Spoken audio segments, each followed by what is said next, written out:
Yeah, DB. Oh, just cleaning out the deadwood. Okay.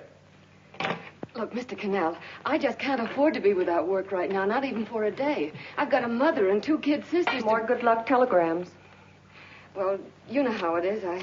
I've just got to keep on working, see? Sorry, sister. I was sent down here to clean house. I told you I can't use your column anymore. It's lavender and no lace. Send those other people in. I'll tell you what I'll do. I get $30 a week. I'll take 25, 20 if necessary. I'll do anything you say. It isn't the money. We're after circulation. What we need is fireworks. People are going to hit with sledgehammers. Start arguments. Oh, I can do that. I know this town inside out. Oh, give me a chance, All please. right, come in. Cashier's got your check. Who are these people? Gibbs, Frawley, Cunningham, Giles. Hey, you sister. Don't forget to get out your last column before you pick up your check.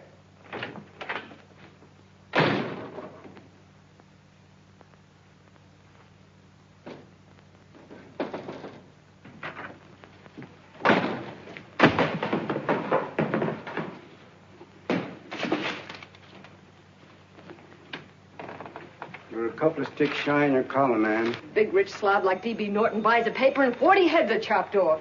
Did you get it, too? Yeah. You too? Oh, Joe. Oh, I'm sorry, darling. Why don't we tear the building down?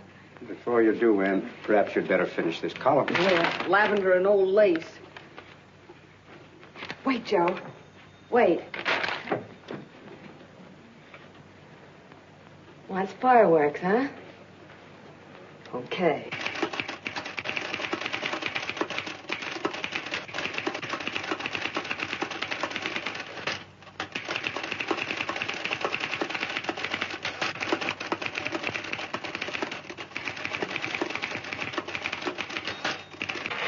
Here. Below is a letter which reached my desk this morning. It's a commentary on what we laughingly call a civilized world. Dear Miss Mitchell, 4 years ago, I was fired out of my job. Since then, I haven't been able to get another one. At first, I was sore at the state administration because it's on account of the slimy politics here we have all this unemployment. But in looking around, it seems the whole world's going to pot. So in protest, I'm going to commit suicide by jumping off the City Hall roof. Signed, a disgusted American citizen, John Doe. Editor's note, if you ask this column, the wrong people are jumping off the roofs. Hey, Ann, this is the old Fakeroo, isn't it? Never mind that, Joe. Go ahead. Sorry.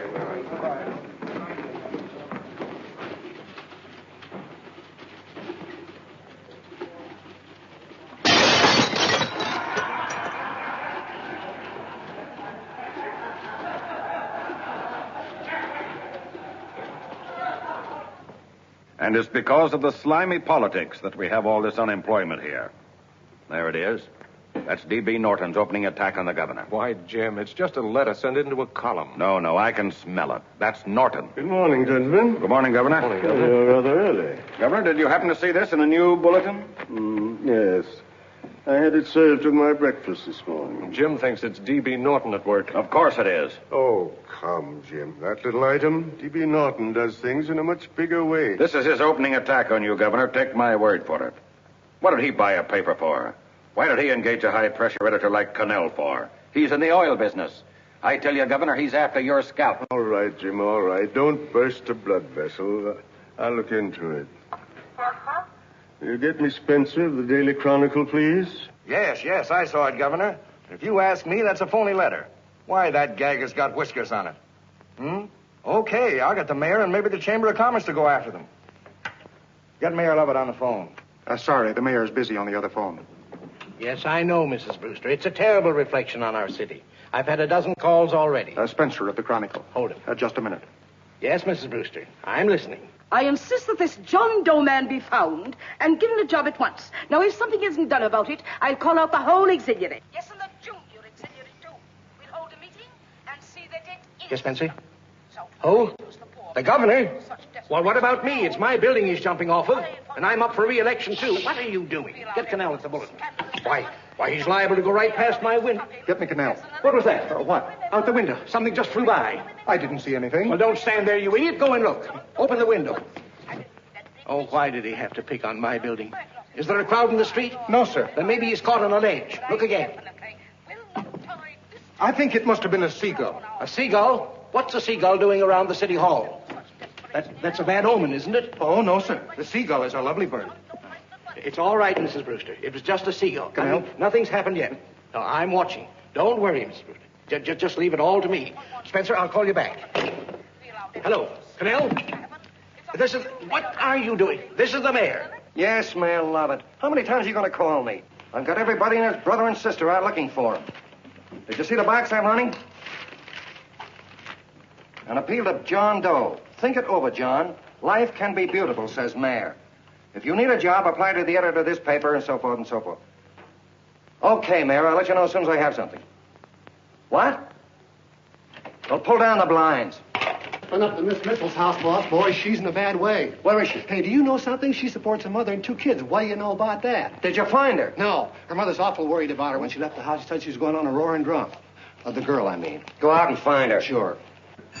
Hey, but the biggest thing I didn't tell you, her old man's Doc Mitchell. You know the doctor saved my mother's life and wouldn't take any money for it? You remember that. Okay, boss, I'll go and look for her. Holy smokes, Commissioner, you've had 24 hours. Okay, Hawkshaw, grab a pencil. Here it is again. About 5'5", brown eyes, light chestnut hair, and as fine a pair of legs as ever walked into this office. Did you want to see me? No. I've had the whole Army and Navy out searching for you because that's a game we play here every day. I remember distinctly being fired. That's right. But you have a piece of property that still belongs to this newspaper, and I'd like to have it. What's that? The letter. What letter? The letter from John Doe. Oh. The whole town's in an uproar. We've got to find him, and the letter's the only clue. There is no letter. We'll get a handwriting expert to... What? There is no letter. Say that again. There's no letter. I made it up. You made it up. Mm-hmm. You said you wanted fireworks. Don't you know there are 9 jobs waiting for this guy? 22 families want to board him free. 5 women want to marry him, and the mayor's practically ready to adopt him, and you... Just called the morgue, boss. He said there's a girl there... Shut up. Ann! Say, why didn't you... Beatty. Only one thing to do, Hank. Drop the whole business quickly. How? Run a story. Say John Doe was in here and is sorry he wrote the letter and... That's right. They've got it, sure. He came in here and I made him change his mind. Bulletin editor saves John Doe's life. Why, it's perfect. I'll have Ned write it up. Oh, Ned, I got a story I want you to... Wait a minute. Listen, you great, big, wonderful genius of a newspaper man. You came down here to shoot some life into this dying paper, didn't you? Well, the whole town's curious about John Doe, and boom, just like that, you're going to bury him. There's enough circulation in that man to start a shortage in the ink market. In what man? John Doe. What John Doe? John Doe, the one I made up. Look, genius. Now, look. Suppose there was a John Doe and he walked into this office. What would you do? Find him a job and forget about the whole business, I suppose, huh? Not me. I'd make a deal with him. A deal? Sure, when you get hold of a stunt that sells papers, you don't drop it like a hot potato. Well, this is good for at least a couple of months. You know what I'd do? Between now and, let's say, Christmas when he's going to jump, I'd run a daily on. Starting with his boyhood, his schooling, his first job. A wide-eyed youngster facing a chaotic world. The problem of the average man, of all the John Does in the world. Now, then comes the drama. He meets discouragement. He finds the world his feet of clay. His ideals crumble. So what does he do? He decides to commit suicide and protest against the state of civilization. He thinks of the river, but no. No, he has a better idea. The city hall. Why? Because he wants to attract attention. He wants to get a few things off his chest, and that's the only way he can get himself heard. So? So he writes me a letter, and I dig him up. He pours out his soul to me. And from now on, we quote, I protest by John Doe. He protests against all the evils in the world. The greed, the lust, the hate, the fear. All of man's inhumanity to man. Arguments will start. Should he commit suicide or should he not? People will write in pleading with him. But no, sir, John Doe will remain adamant. On Christmas Eve, hot or cold, he goes. See? Very pretty. Very pretty indeed, Miss Mitchell. But would you mind telling me who goes on Christmas Eve? John Doe. What John Doe? The one we hire for the job, you lunkhead. Wait a minute. Let me get this through this lame brain of mine. Are you suggesting we go out and hire someone to say he's going to commit suicide on Christmas Eve? Is that it? Well, you're catching on. Who, for instance? Anybody. Beanie'll do. Why, sure. Who, me? Jump off a... Oh, no, any time at Christmas. I'm superstitious.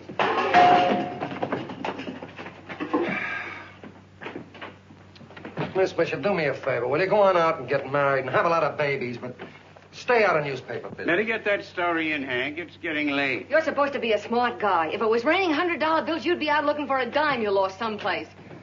Holy smokes, wasting my time listening to this mad woman. Look, Chief, look at the Chronicle. It's running on John Doe. They say it's a fake. Why, the no good, the John Doe story, amateur journalism.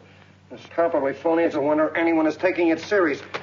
What do you think of those guys? That's fine. That's fine. Now fall right into their laps. Go ahead. Say John Doe walked in and called the whole thing off. You know what that's going to sound like on top of this. That's all, Ned. Thank you. All right. Amateur journalism, huh? Why, that bunch of sophomores. I can teach them more about... Hey, boss, get a load of this. What? Look. What do they want? They all say they wrote the John Doe letter. boss. Oh, they all wrote the letter. Tell them all to wait. Look, Mr. Cannell, one of those men is your John Doe. They're desperate and will do anything for a cup of coffee. Pick one out and you can make the Chronicle eat their words. I'm beginning to like this. If you ask me, Hank, you're playing around with dynamite. No. The gal's right. We can't let the Chronicle get the laugh on us. We've got to produce a John Doe now. Amateur journalism, huh? I'll show those guys. Sure, and there's no reason for them to find out the truth either, because, naturally, I won't say anything. Okay, sister, you get your job back. Plus a bonus. What bonus? Oh, the bonus of $1,000 the Chronicle was going to pay me for this little document. You'll find it says, I, Ann Mitchell, hereby certify that the John Doe letter was created by me. I can read. Sorry. You think this is worth $1,000, do you? Oh, the Chronicle would consider it dirt cheap. Packs everything, including a gun. Okay, sister, you got yourself a deal. Now let's take a look at the candidates. The one we pick has got to be the typical average man. Typical American that can keep his mouth shut. Show me an American who can keep his mouth shut and I'll eat him. Okay, Beanie, bring him in one at a time.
Did you write that letter to Miss Mitchell? No, I didn't. What are you doing up here, then? Well, the paper says there were some jobs around loose. Thought there might be one left over. Had any schooling? Yeah, a little. What do you do when you work? I used to pitch. Baseball? Yeah. So my wing went bad. Where'd you play? Bush leagues, mostly. How about family? Got any family? No. Oh, just traveling through, huh? Yeah. Me and a friend of mine. He's outside. Looks all right. Oh, it's perfect. A baseball player. What could be more American? I wish he had a family, though. Be less complicated without a family. Look at that face. It's wonderful. They'll believe him. Come on. What's your name? Willoughby. John Willoughby. Long John Willoughby, they called me in baseball. Would you like to make some money? Yeah. Maybe. Would you be willing to say you wrote that letter and stick by it? I get the idea. Yeah. Maybe. That's our man. He's made to order. No. He don't seem like the kind of a guy that'd fall in line. When you're desperate for money, you do a lot of things, Mr. Cannell. He's our man, I tell you. He's fainted. What? Get the water, quickly. Hurry up, Pop. Oh. Right here, sit down. You all right? Yeah, I'm all right. How many is that, 6?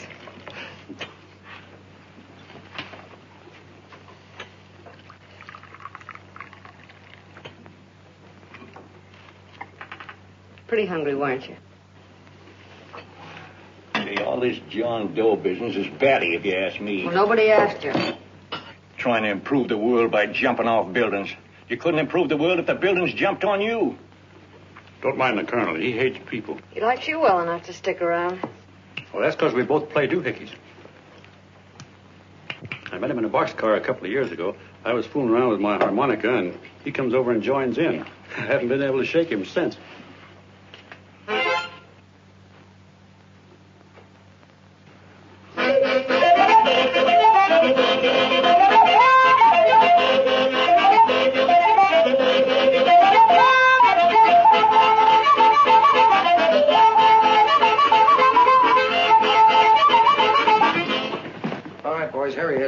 No, you can't take pictures of him like that, eating a sandwich and with a beard. But he's going to jump off a building. Yes, but not because he's out of a job. That's not news. This man's going to jump as a matter of principle. Well, maybe you're right. We'll clean him up and put him in a hotel room under bodyguards. We'll make a mystery out of him. Did you speak to Mr. Norton? Thinks it's terrific. Says for us to go the limit. Wants us to build a bonfire under every big shot in the state. Oh, swell. Is that the contract? Yeah. What's he doing here? Friend of his. They play duets together. Duets? But can we trust him? Oh. I trust him. Oh, you trusted me. Well, that's fine. I suppose he trusts you, too. Oh, stop worrying. He's all right. Okay, but we don't want more than a couple of hundred people in on this thing. Now, the first thing I want is an exact copy of the John Doe letter in your own handwriting. I've got it already. Here. Well, that's fine.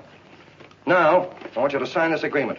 It gives us an exclusive story under your name, day by day, from now until Christmas. On December 26th, you get one railroad ticket out of town. And the bulletin agrees to pay to have your lawn fixed. That's what you want, isn't it? Yeah, but it's got to be by Bonesetter Brown. Okay, Bonesetter Brown goes. Here, sign it.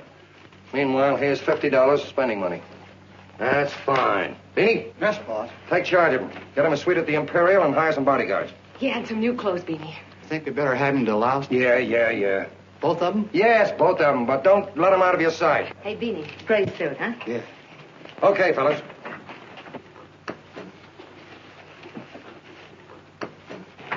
Take it easy, John Doe. And you start pounding that typewriter. Oh, boy, this is terrific. No responsibilities on our part, just statements from John Doe, and we can blast our heads off. Before you pop too many buttons, don't forget to make out that check for $1,000. Okay, fellas, now, let me see. You sit outside the door. Nobody comes in, see? You two fellas sit in here. Hey, pretty nifty, huh? You ain't going to get me to stay here. Sure you are. No, sir. That spot under the bridge where we slept last night's good enough for me. Say, what'll I do with this baggage? I'll stick him in the bedroom. Give me mine. I ain't staying. You know, we were headed for the Columbia River country before all this John Doe business came up. You remember that, don't you? Sure, I remember. Say, your ears popped coming up in the elevator. Mine did. All along, John. I tell you, it's no good. You're going to get used to a lot of stuff that's going to wreck you. Why, that $50 in your pocket's beginning to show up on you already.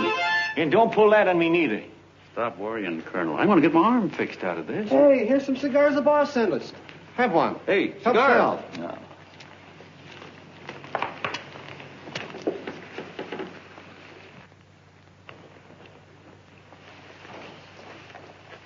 Say, I'll bet you even the major leaguers don't rate an outfit like this. Here, make yourself comfortable. Paper? I don't read no papers, and I don't listen to radios either. I know the world's been shaped by a drunken barber, and I don't have to read it. I've seen guys like you go under before. Guys that never had a worry. Then they got a hold of some dough and went goofy. The first thing that happens to a guy... Hey, did the bedroom? No. The first thing that happens to a guy like that, he starts wanting to go into restaurants and sit down at a table and eat salads and cupcakes and tea. Boy, what that kind of food does to your system.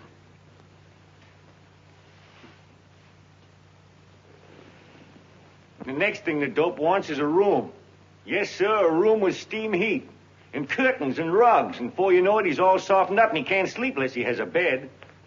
Hey, stop worrying, Colonel. $50 ain't gonna ruin me. I've seen plenty of fellas start out with $50 and wind up with a bank account. Hey, what's the matter with the bank account anyway? And let me tell you, Long John, when you become a guy with a bank account, they got you. Yes, sir, they got you. Who's got him? The Helots. Who? Hey, there's the City Hall tower I was supposed to jump off of. It's even higher than this. Who's got him? The Helots. Woo! Hey, wait a minute! You're not supposed to jump on Christmas Eve. Do you want to get me in a jam? If If it's going to get you in the jam, we'll do you a favor. I won't jump. And when they got you, you got no more chance than a road rabbit. Hey, who'd you say was going to get him? Say, is this one of those places where you ring if you want something? Yeah, just use the phone. Boy, I've always wanted to do this. Hey, Doc, look. Look, Doc. Give me that again, will you? Who's going to get him? The Helots. Who are they? Listen, Sucky, you ever been broke? Sure, mostly often. All right. You're walking along. Not a nickel in your jeans. You're free as the wind. Nobody bothers you. Hundreds of people pass you by in every line of business. Shoes, hats, automobiles, radios, furniture, everything. And they're all nice, lovable people. And they let you alone. Is that right? Then you get a hold of some dough, and what happens?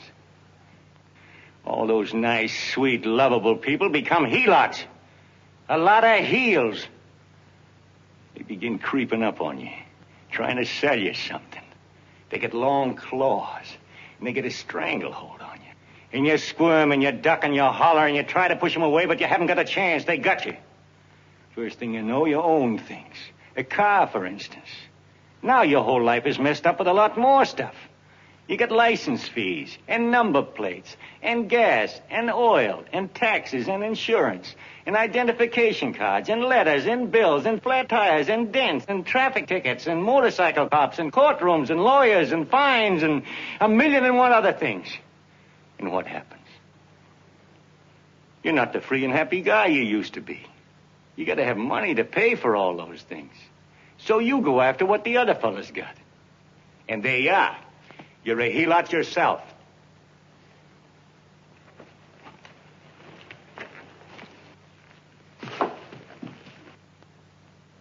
You win, Colonel. Here, take the 50. Go out and get rid of it. You bet I will, just as fast as I can. I'm going to get some canned goods, a fishing rod, and the rest I'm going to give away. Give away? Hey, get me a pitcher's glove. I got to get some practice. Say, he's giving it away. I'm going to get me some of that. Hey, come back here, you Helot. Will you send up 5 hamburgers with all the trimmings, 5 chocolate ice cream sodas, and 5 pieces of apple pie? No, apple with cheese. Yeah, thanks.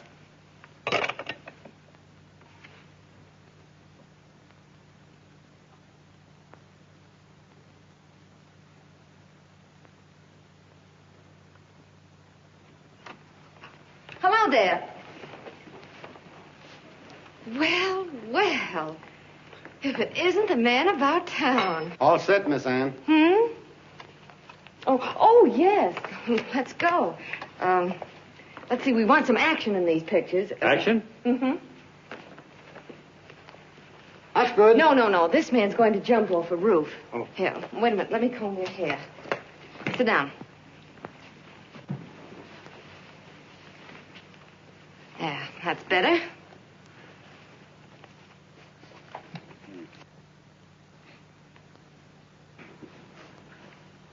You know, he's got a nice face, hasn't he? Yeah, he's pretty. Here, sit down. Quiet, egghead. All right, now a serious expression. Can't. I'm feeling too good. Oh, come on now. This is serious. You're a man disgusted with all of civilization. With all of it? Yes, you're sore at the world. Come on now. Oh, crabby guy, huh? Yeah. No.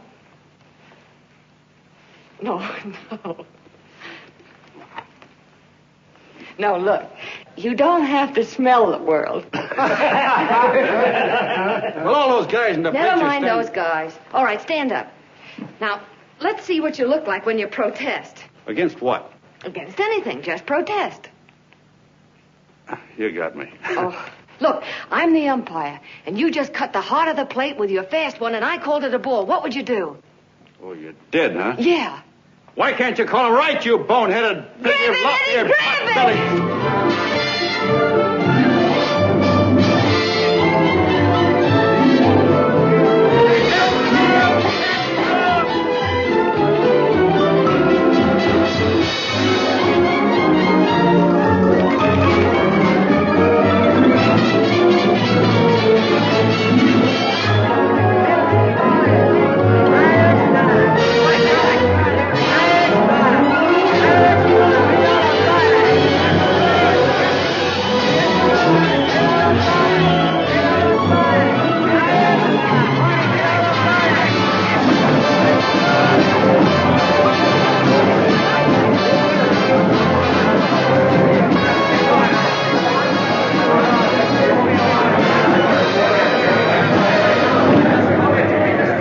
I don't care whose picture they're publishing. I still say that this John Doe person is a myth, and you can quote me on that. And I'm going to insist on his being produced for questioning. You know as well as I do that this whole thing is being engineered by a vicious man with a vicious purpose, Mr. D.B. Norton.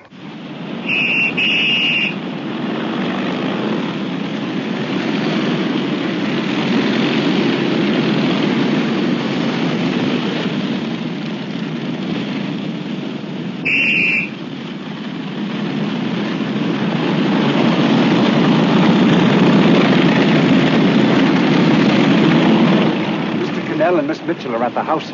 Oh, they are? All right. Come on. Personally, I think it's just plain stupidity to drop it. Now, you should see his fan mail. Thousands.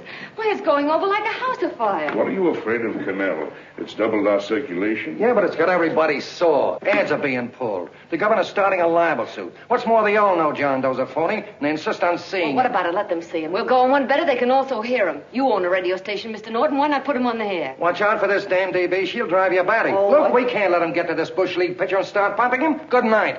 Now, tell him what that screwball might do. I walk in yesterday, here he is, standing on a table with a fishing pole, fly casting. Take my advice and get him out of town before this thing explodes in our faces. If you do, Mr. Norton, you're just as much of a dumb cluck as he is. Excuse me. No, you got yourself a meal ticket and you hate to Sure, let it's go. a meal ticket for me, I admit it, but it's also a windfall for somebody like Mr. Norton who's trying to crash national politics. That's what you bought the newspaper for, isn't it? You want to reach a lot of people, don't you? Well, put John Doe in the air and you can reach 130 million of them. He can say anything he wants and they'll listen to him. All right, we'll forget the governor and the mayor and all the small fry like that. This can arouse national interest. If he made a hit around here, he can do it every place else in the country. And you'll be pulling the strings, Mr. Norton. Go down to the office and arrange for some radio time. Well, DB, you're not going to fall. As soon as possible. Okay. I just came in to get warm myself. Come on, let's go. Don't you go. I want to talk to you.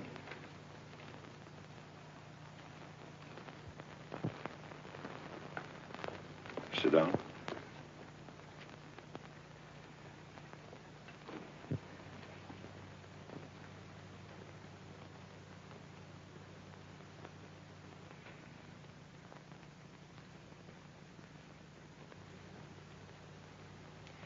Hey, this John Doe idea was yours, huh? Yes, sir.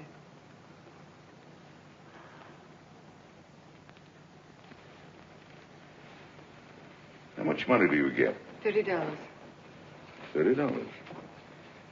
Well, what are you after? I mean, what do you want? A journalistic career? Money. Money? Well, I'm glad to hear somebody admit it. Do you suppose you could write a radio speech that would put that fellow over? Oh, I'm sure I can. Do it, and I'll give you $100 a week. $100? That's only the beginning.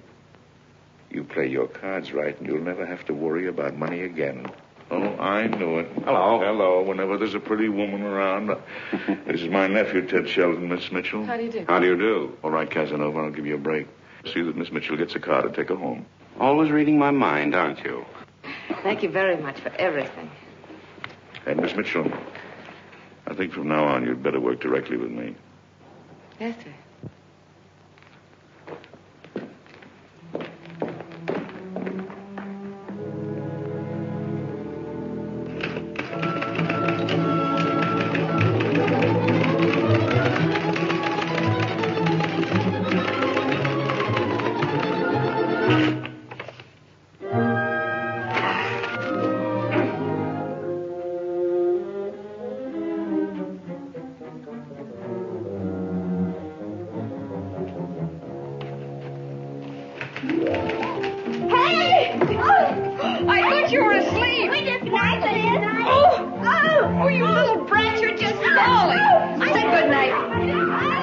Come, children. It's past your bedtime. Come on. Now, Pooch, don't stay. Fork through me. I'm done. I'll never get this speech right. Oh, yes, you will, Ann, dear. You're very clever. Yeah, I know. What are you looking for? Your purse. I need $10. What for? I gave you 50 just the other day. Yes, I know, dear, but Mrs. Burke had her baby yesterday. 9 pounds. And there wasn't a thing in the house. And then the community chest lady came. And the 50's all gone, huh? Who's the 10 for? The Websters. The Websters. You remember those lovely people your father used to take care of. I thought I'd buy them some groceries. Oh, Anne, dear, it's a shame those... You're marvelous, Ma. You're just like Father used to be. Do you realize a couple of weeks ago we didn't have enough to eat ourselves? Well, yes, I know, dear, but these people are in such need. And we have plenty now. If you're thinking of that $1,000, forget it. It's practically all gone. We owed everybody in town. Now, you just got to stop giving all your money away. Oh, Anne, dear. Oh, I'm sorry, Ma. Oh, don't pay any attention to me. I guess I'm just upset about all this. Gee whiz, here I am with a great opportunity to get somewhere, to give us security for once in our lives, and I'm stuck. If I could put this over, your Mrs. Burke can have 6 babies. You mean this speech you're writing? Yeah, I don't know. I simply can't get it to gel. I created somebody who's going to give up his life for a principle. Hundreds of thousands of people are going to listen to him over the radio. And unless he says something that's sensational, it's just no good. Well, honey, of course, I don't know what kind of a speech you're trying to write, but judging from the samples I've read, I don't think anybody will listen. What? Darling, there's so many complaining political speeches. People are tired of hearing nothing but doom and despair on the radio. If you're going to have him say anything, why don't you let him say something simple and real, something with hope in it? If your father were alive, he'd know what to say. Oh, yeah. Father certainly would. Wait a minute.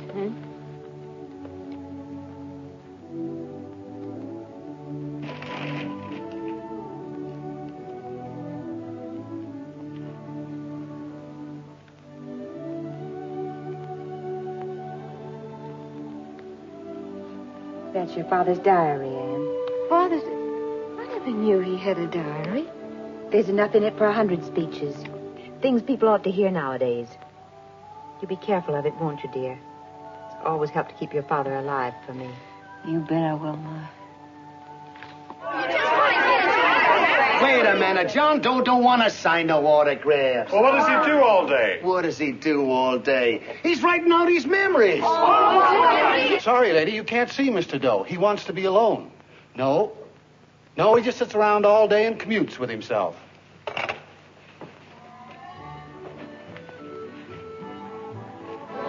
Whoa!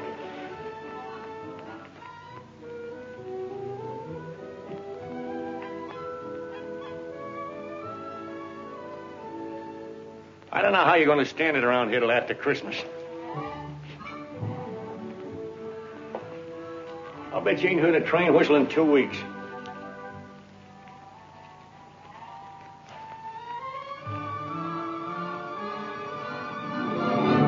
Steam right!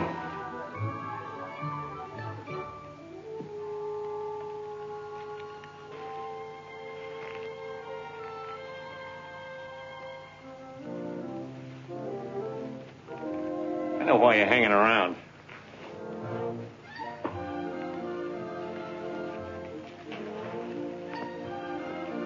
You're stuck on a girl. That's all a guy needs is to get hooked up with a woman.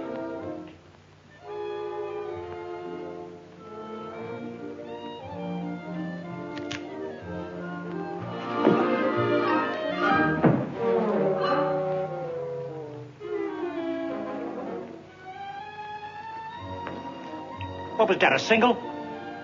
First baseman dropped the ball. Butterfingers. Tough luck, pal.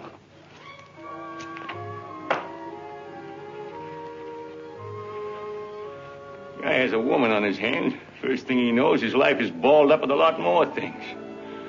Furniture and...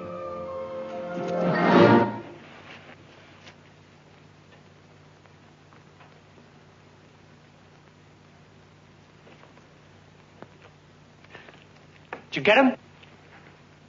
You're out. Swell. What's this, the end of the 8th? 9th.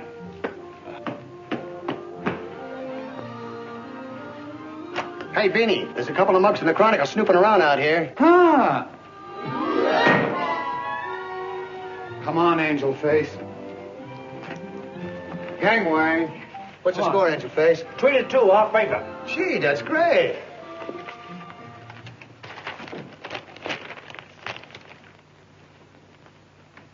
Hey, you got swell form there. Must have been a pretty good pitcher. Pretty good. Say, I was just about ready for the major leagues when I chipped a bone in my elbow. I got it pitching a 19-inning game. 19? Yeah. There was a major league scout there watching me, too. And he came down after a game of the contract. You know what? I couldn't lift my arm to sign it.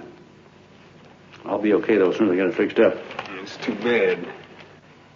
What do you mean, too bad? Huh? Oh, that you'll never be able to play again. What are you talking about? I just told you I was going to get... Well, you know how they are in baseball if a guy's mixed up in a racket. Racket? What do you mean? Well, I was just thinking about this John Doe business. Why, as soon as it comes out it's all a fake, you'll be washed up in baseball, won't you?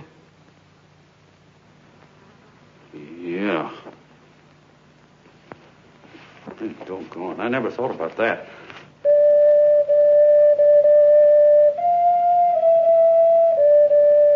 Gosh.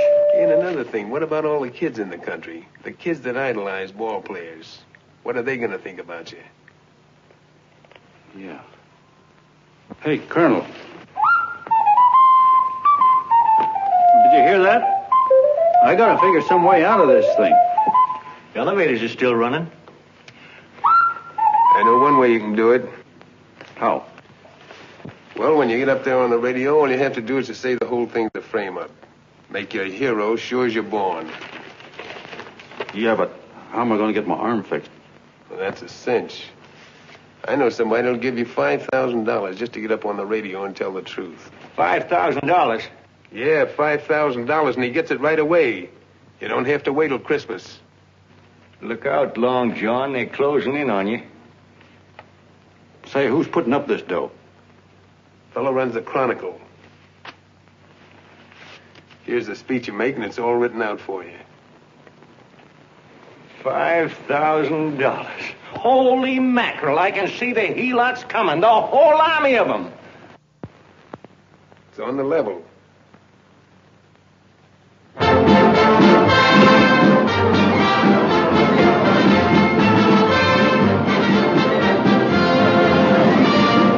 No, I'm sorry. Tickets for the broadcast are all gone. Phone the bulletin. Sorry, no more tickets left.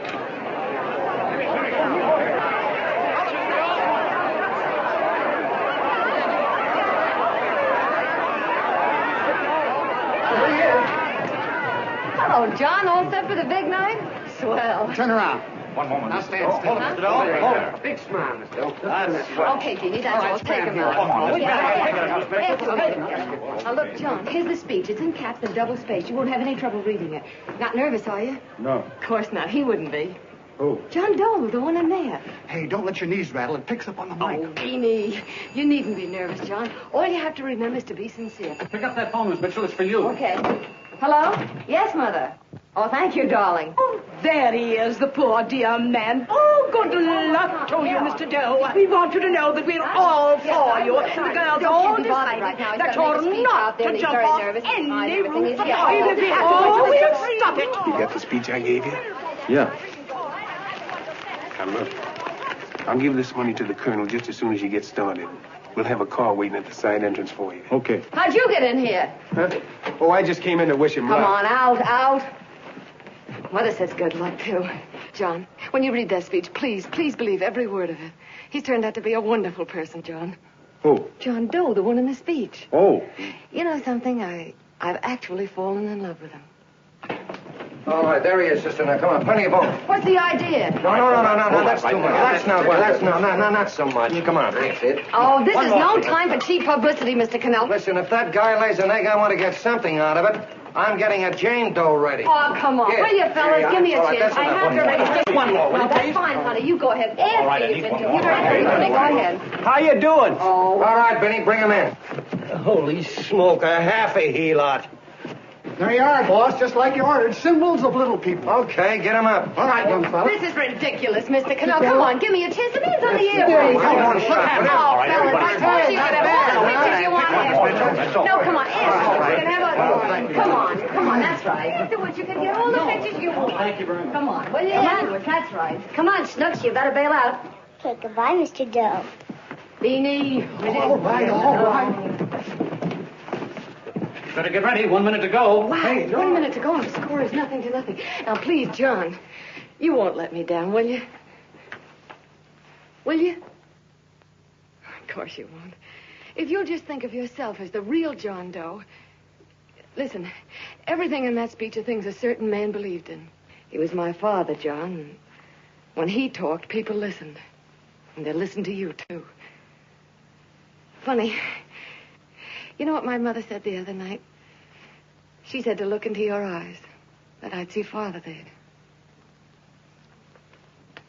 Hey, what do you say? Okay, we're coming. Come on.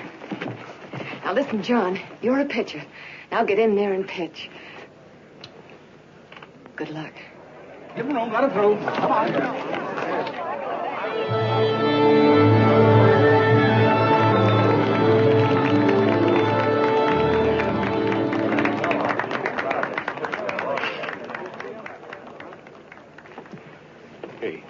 Let's get out of here. There's the door right there. Hey, what are you doing here? That's what I'd like to know. Come on, out. Hey, he's a friend of mine. Never mind, let him alone. He's all right. I'll be right over there pulling for you.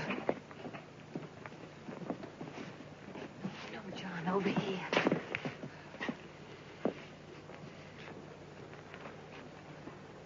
Stand by.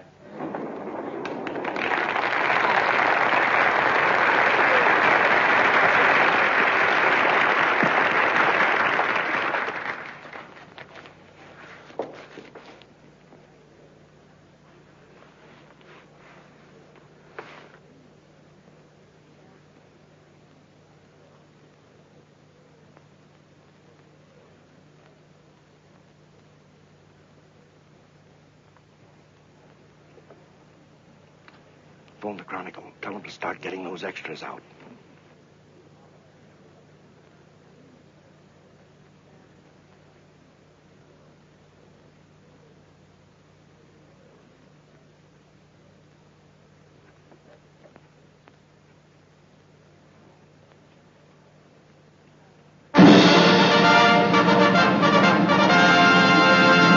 And good evening, ladies and gentlemen. This is Kenneth Fry speaking for the New Bulletin.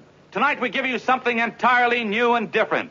Standing beside me is the young man who has declared publicly that on Christmas Eve he intends to commit suicide, giving as his reason, quote, "I protest against the state of civilization," end quote.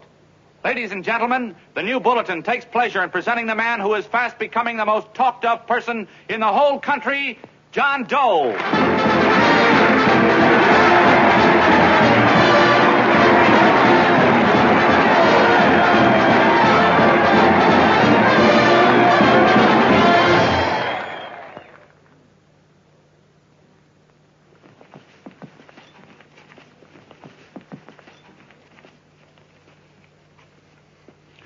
Ladies and gentlemen, I am the man you all know as John Doe. I took that name because it seems to describe the average man. And that's me. And that's me. Well, it was me before I said I was going to jump off the city hall roof at midnight on Christmas Eve. Now I guess I'm not average anymore. Now I'm getting all sorts of attention. From big shots, too. We've been double-crossed. The mayor and the governor, for instance. They don't like those articles I've been writing. You're an imposter, young fella. That's a pack of lies you're telling. Who wrote that speech for you? Benny, Hey, kid.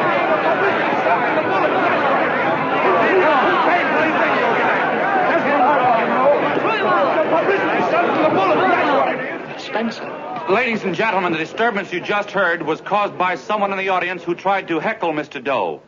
The speech will continue.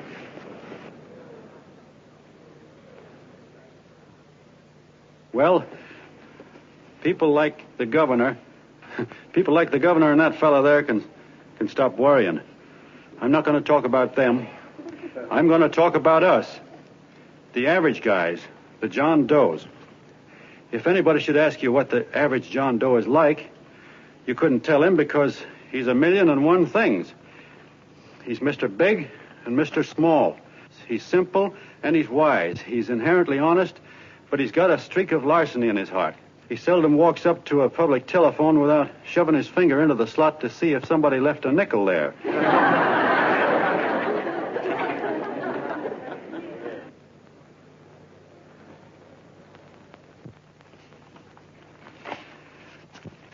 He's the man the ads are written for. He's the feller everybody sells things to.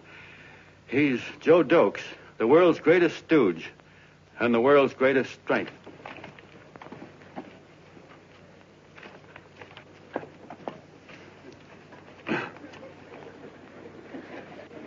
Yes, sir. Yes, sir, we're a great family, the John Does. We are the meek who are supposed to inherit the earth. You'll find us everywhere. We raise the crops, we dig the mines, work the factories, keep the books, fly the planes, and drive the buses. And when a cop yells, "Stand back there, you," he means us, the John Does. What kind of a speech is that? Didn't you read it? We've existed since time began. We built the pyramids. We saw Christ crucified, pulled the oars for Roman emperors, sailed the boats for Columbus, retreated from Moscow with Napoleon, and froze with Washington at Valley Forge. Yes, sir. We've been in there dodging left hooks since before history began to walk. In our struggle for freedom, we've hit the canvas many a time, but we always bounce back because we're the people, and we're tough.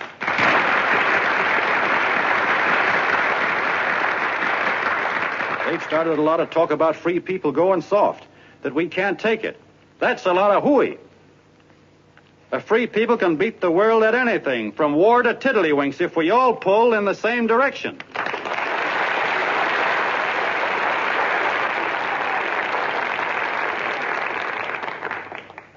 I know a lot of you are saying, "What can I do? I'm just a little punk. I don't count." Well, you're dead wrong. The little punks have always counted, because in the long run, the character of a country is the sum total of the character of its little punks.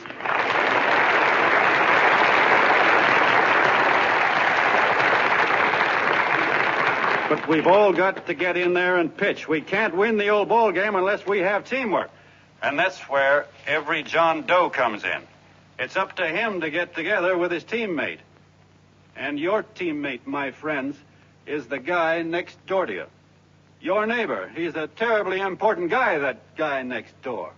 You're going to need him, and he's going to need you, so look him up. If he's sick, call on him. If he's hungry, feed him. If he's out of a job, find him one. To most of you, your neighbor is a stranger, a guy with a barking dog and a high fence around him. Now, you can't be a stranger to any guy that's on your own team. So tear down the fence that separates you. Tear down the fence, and you'll tear down a lot of hates and prejudices. Tear down all the fences in the country, and you'll really have teamwork.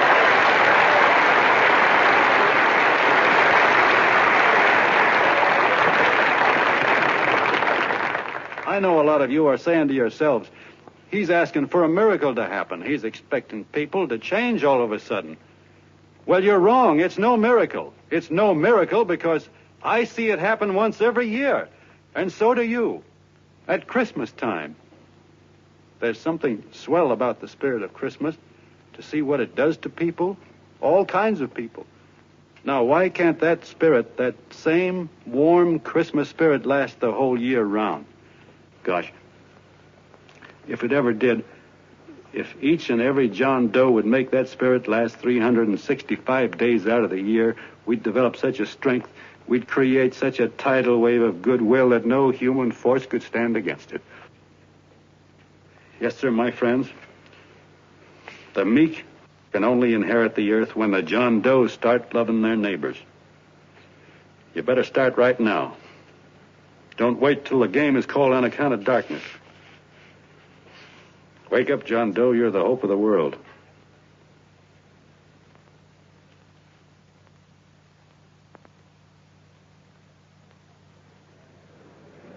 John, you're wonderful.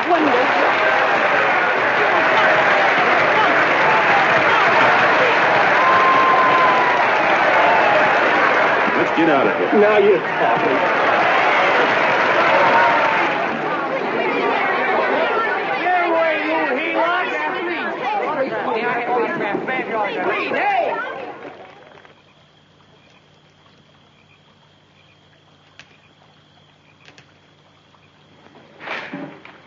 I knew you'd wake up sooner or later. Boy, am I glad we got out of that mess. I had the $5,000 sewed up. Could have been on my way to old Doc Brown. You're a pitcher, John, she says. Now, go in there and pitch. What a sucker. Yeah, she's a heel-out just like the rest of us. Lucky you got away from her. What was I doing up there making a speech anyway? Me, huh? Geez, the more I think about it, the more I could... Tear down all the fences. Why, if you tore one picket off of your neighbor's fence, he'd sue you. $5,000 had it right in my hand. What do you mean he ran away? We'll go after him, find him. That man is terrific.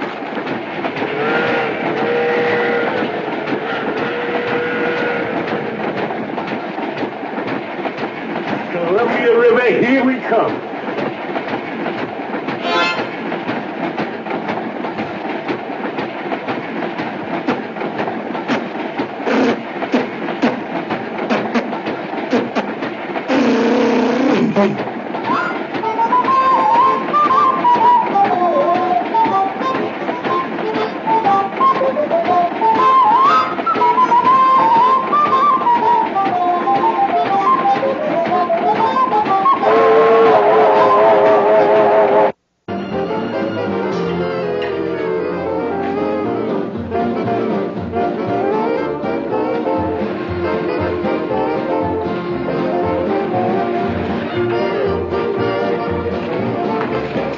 Jitterbugs. Yeah. Hey, how much money we got left? 4 bits. Better make it donuts, huh? Yeah.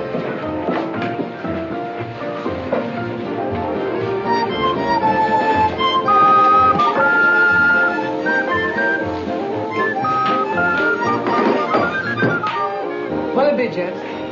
Have you got a couple of steaks about that big and about that thick? Yeah, with hash brown potatoes and tomatoes and apple pie and ice cream and coffee. And donuts, I know. Hey, Ma, Sinkers, a pair. Sinkers, a pair, coming up. Glad he took the tea out of that.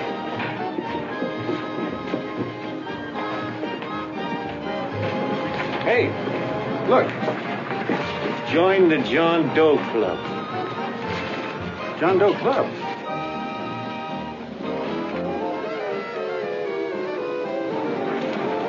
Uh-oh. You John Doe? Who? John Doe. Ah, you need glasses, buddy. Oh, but it's a spitting image of John Doe. Yeah, but his name is Willoughby. Oh, I'm John Willoughby. I'm a baseball player. Sure. Oh, no, I'd know that voice anyway. You can't kid me. You John Doe. Hey, Ma! Ma! That's John Doe. John Doe? Yeah, sitting right there, big as life. Who'd you say it was? John Doe, the big guy there. Pictures in the paper. That's John Guy. John Doe. John Doe. Sitting right there, John Doe. Hey, operator. Dan's Beanery. Look, call everybody in town. John Doe was just in my place. Yeah, he ordered donuts.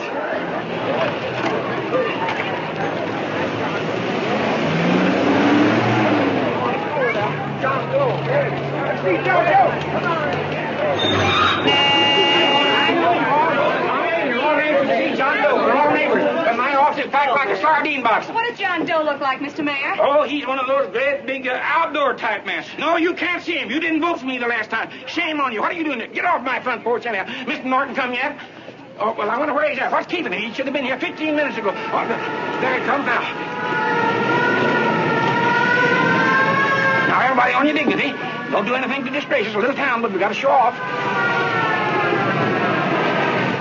Better let me talk to him. All right, but present it to him as a great cause for the common man. Ah, here he comes. Now, give him room down there. Give him room, folks. Come on now. Come on. Here he comes. Here he comes. Here's Mr. Norton. How do you do, Mr. Norton? I'm Mayor Hawkins. You're just loud. Let me go, you darn fool. I'm the mayor. Mr. Norton. Mr. Norton. Mr. Norton. I'm Mayor Hawkins. Your office telephoned me to hold him. Well, that's fine. How is he? Oh, he's fine. He's right in my office there. You know, it's a big honor having John Doe here, and you too. Haven't had so much excitement since the old city hall burned down. People are so excited and they'll let tourists clothes off. Oh, Matilda, darling, phone the newspapers, tell them Mr. Norton's here. Step right inside, Mr. Norton. My office. Very comfortable here, Mr. Norton. Just had it air conditioned. Gangway, please. Make room for Mr. Norton. Gangway. Gangway. Here he is, Mr. Norton. Well taken care of. The neighbors are serving him a light lunch. Hello, John. Well, Mr. Mayor, if you don't mind, we'd like to talk to him alone. Why, certainly, certainly. All right, everybody. Clear out. No, but you will. Everybody, quickly now. Come on. Come on. Come on. That's it. All right. All right.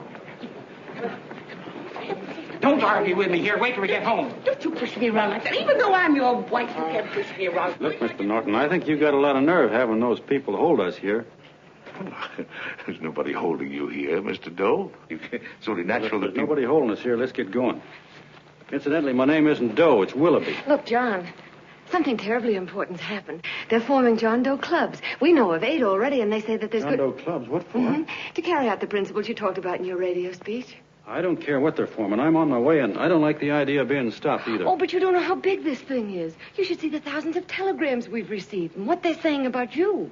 Look, it started as a circulation stunt, didn't it? Well, you got your circulation. Now, why don't you let me alone? Oh, it started as a circulation stunt, but it isn't anymore. Mr. Norton wants to get back of it and sponsor John Doe clubs all over the country. He wants to send you on a lecture tour. Me? Uh-huh. Well, certainly, with your ability to influence people, it might grow into a glorious movement. Say, let's get something straight here. I don't want any part of this thing. If you got an idea I'm going around lecturing the people, why, you're crazy. Baseball's my racket, and I'm sticking to it. Come on, Colonel, let's get out of here. John, please. I just got rid of one crowd. Oh, but please, Mr. Mayor, tell him the John Doe Club wants to talk to him. Let them in, Mr. Mayor. Let them come in. Okay, folks, but remember your manners. No stampeding. Walk slow, like you do when you come to pay your taxes.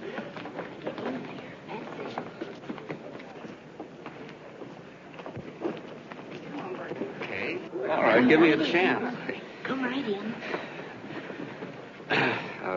My name's Bert Hansen, Mr. Doe. I'm the head soda jerker at Schwabacker's drugstore.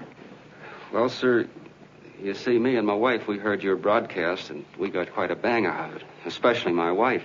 Kept me up half the night saying, that man's right, honey. The trouble with the world is nobody gives a hoot about his neighbor. That's why everybody in town's sore and cranky at each other. And I kept saying, well, that's fine, but how's a guy going to go around loving the kind of neighbors we got? Old Sourpuss, for instance. You see, Sourpuss Smithers is a guy who lives all alone next door to us.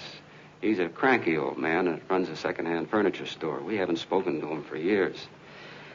I always figured he was an ornery old gent that hated the world because he was always slamming his garage door and playing the radio so loud he kept half the neighbors up. Well, anyway, the next morning I'm out watering the lawn and I look over and there's Sourpuss on the other side of the hedge straightening out a dent in his fender. And my wife yells to me out the window. She says, go on, speak to him, Bert. And I figured, well, heck, I can't lose anything, so I yelled over to him, good morning, Mr. Smithers. He went right on pounding his fender. Was I burned? So I turned around to give my wife a dirty look, and she said, louder, he didn't hear you. So in a voice you could have heard in the next county, I yelled, good morning, Mr. Smithers. Well, sir, you could have knocked me over with a feather. Old Sourpuss turned around, surprised-like, and he put on a big smile, came over and took my hand like an old lodge brother, and he said, good morning, Hanson. I've been wanting to talk to you for years, only I thought you didn't like me. And then he started chatting away like a happy little kid, and he got so excited his eyes out. Well, Mr. Doe, before we got through, I found out Smithers is a swell egg, only he's pretty deaf, and that accounts for all the noises.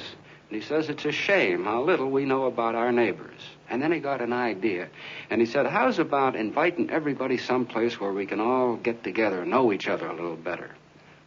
Well, I'm feeling so good by this time, I'm ripe for anything. So Smithers goes around the neighborhood inviting everybody to a meeting at the schoolhouse. And I tell everybody that comes in the store, including Mr. Schwabacker, my boss. I'm talking too much.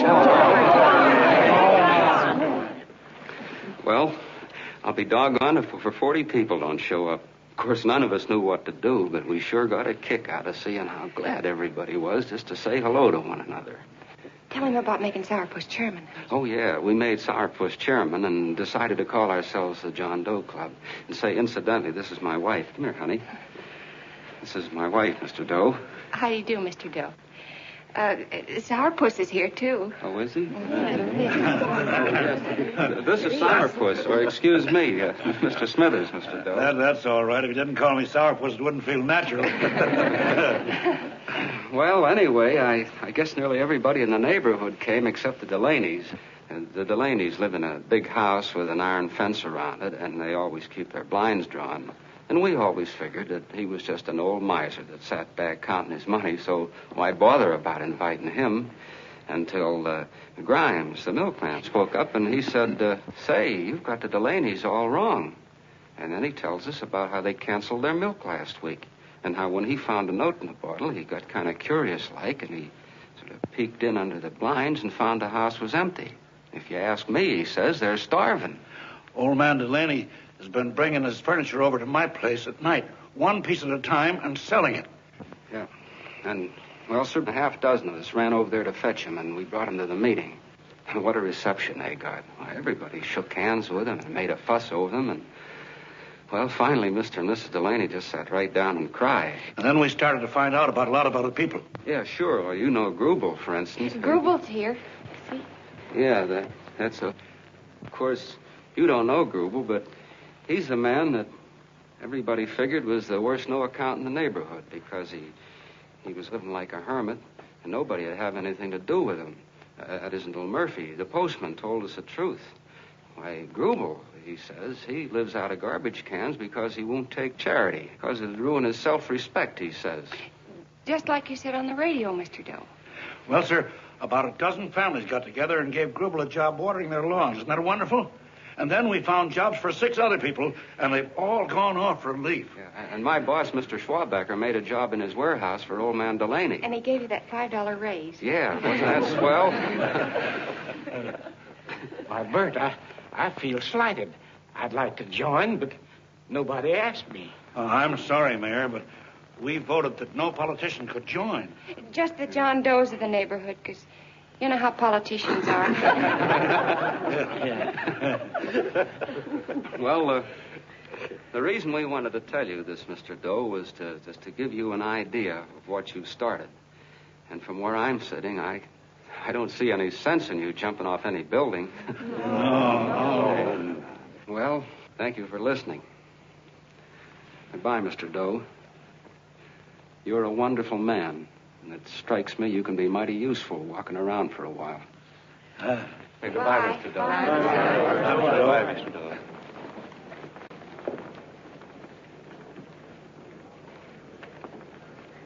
I'm Mrs. Delaney, Mr. Doe. And God bless you, my boy.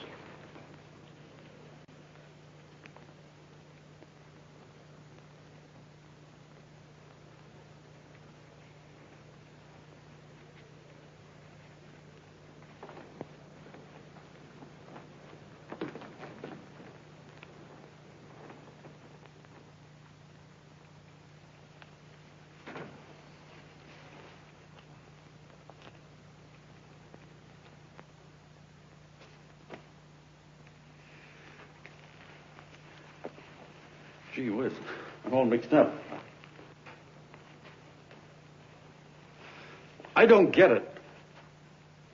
Look, all those swell people think I'm going to jump off a building or something. I never had any such idea. Gosh. The fellow'd have to be a mighty fine example himself to go around telling other people how to... Say, look, what happened the other night was on account of Miss Mitchell here. She wrote the stuff. Don't you see what a wonderful thing this can be? But we need you, John. You're hooked. I can see that right now. They got you. Well, I'm through. For 3 years, I've been trying to get you up to the Columbia River country. First it was your glass arm, then it was the radio, and now it's the John Doe clubs. Well, I ain't waiting another minute. Gangway, you helots. Hey, Colonel, wait a minute. Hey, Colonel! I want you personally to go along with John Doe and Miss Mitchell and handle the press and the radio. Me? Yes, I don't want to take any chances. And Johnson. Yes, Stevie? Your crew will do the mop-up job. They'll follow John Doe into every town, see that the clubs are properly organized and the charters issued. Right. There are only 8 flags up there now. I want to see that map covered before we get through.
demands, I'd understand it. But the John Does ask for nothing.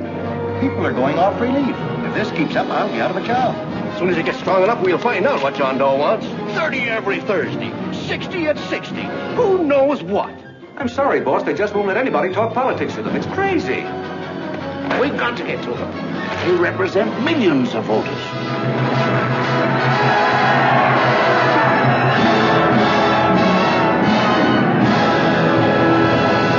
I tell you, ladies and gentlemen, this thing has been nothing short of a prairie fire. We've received so many applications for charters to the John Doe clubs, we haven't been able to take care of them. I'd hate to have that many pins stuck in me. This John Doe convention is a natural. It's going to put our city on the map. Why, over 2,400 John Doe clubs are sending delegates. Can you imagine that? You, Mr. Mayor, will be the official host. You will make the arrangements for decorating the city, parades, and a reception for John Doe when he gets home. And don't wear your high hat. No high hat? No high hat. And from you, Cannell, I want a special John Doe edition every day until the convention is over. And now, if you will, please step into the outer office and look your prettiest because there are photographers there to take pictures of this committee. Don't worry, D.B. Everything will be taken care of. Isn't it all too wonderful? Gather down here in a nice group now. Get a nice picture of you. Oh, Mr. Mayor, would you step down in front row, please? You ladies get close to him. That's it. Well, I don't get it. Get what? Look, DB, I'm supposed to know my way around. This John Doe movement has cost you a fortune. Now, this convention is going to cost plenty. Well? Well, I'm stuck with 2 and 2, and I'm a sucker if I can make 4 out of it. Where do you come in? I'll have the satisfaction of knowing that my money has been spent for a worthy cause. I see. I better stick to running the paper, huh? I think maybe you better had. And Cannell, I'd like to have the John Doe contract, all the receipts for the money we advanced him, and the letter Miss Mitchell wrote, for which I gave her $1,000. Yes, sure. Well, we leave for the airport. Half an hour. Is that Johnny boy's room? Better hustle him up. He'll be ready on time. He's packing. Ah, good. Did you see his picture on the cover of Time? Yeah. I gotta give you credit, Annie girl. I've handled a good many big promotions in my time. Everything from a World's Fair to a channel swimmer. But this one has certainly got me spinning. And now a John Doe convention. Wow. Say, if you could only get him to jump off the City Hall roof on Christmas Eve, I'd guarantee you 500,000 people there. Charlie. Huh? What do you make of him? Oh, Johnny boy? Well, I don't know what angle you want, but I'll give it to you quick. Number 1, he's got great yokel appeal, but he's a nice guy. Number 2, he's beginning to believe he really wrote that original suicide letter that you made up. Number 3, he thinks that you're Joan of Arc or something. Yeah, I know. Number 4, well, you know what number 4 is. He's nuts about you. Yeah, it's running out of his ears. You left out number 5. We're all heels, me especially. Holy smoke. Come in.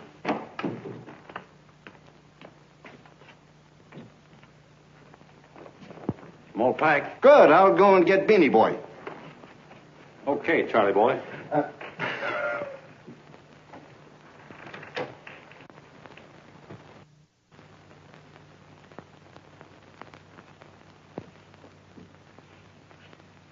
Can I help you pack? No, thank you.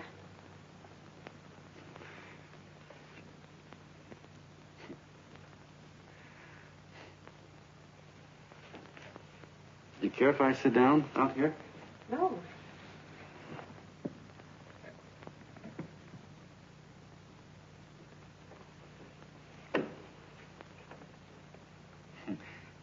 You know, I had a crazy dream last night. It was about you. About me? Sure was crazy. I dreamt I was your father.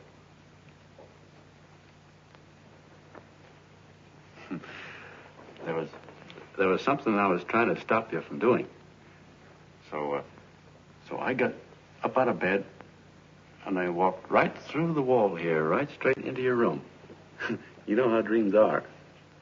And there you were in bed. But you're a little girl, you know, about 10.